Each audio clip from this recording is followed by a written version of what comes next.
For more on this, let's turn to Peter Mathews in Los Angeles. He's a professor of political science at Cypress College.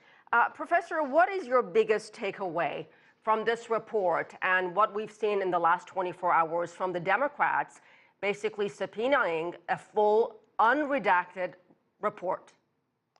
That's very significant. And also, I think the biggest takeaway is that the special counsel could not conclude that no criminal conduct occurred.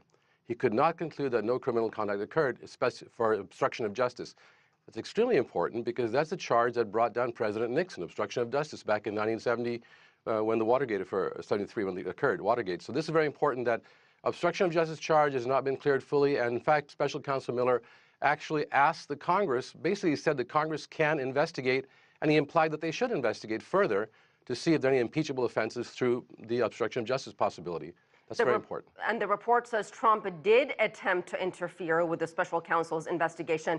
Let's put up a portion of what they had to say. They say the president's efforts to influence the investigation were mostly unsuccessful, but that is largely because the persons who surrounded the president declined to carry out orders or accede to his requests. So can the president really claim he's been exonerated? I don't think he can claim that, actually, to be honest with you. I think that it's going to remain to Congress to become it's the investigative branch, it's the oversight branch of government that should investigate, because these are charges that are very serious, and he was not exonerated, so Congress needs to investigate whether or not there was an intent there. Just because his underlings did not carry it out, it doesn't mean the intent wasn't very serious and a violation possibly. So it has to do with high crimes and misdemeanors, and that's a lower threshold to meet than a criminal indictment. So it's very important Congress should investigate fully. And Mr. Nadler, the chairman of the Judiciary Committee, has already subpoenaed information. He's also said they're going to investigate much further. Attorney General Barr has faced some criticism from top Democrats who say he deliberately distorted Mueller's findings. Some are even calling on him to resign. Do you believe Barr's characterizations were incomplete or even misleading?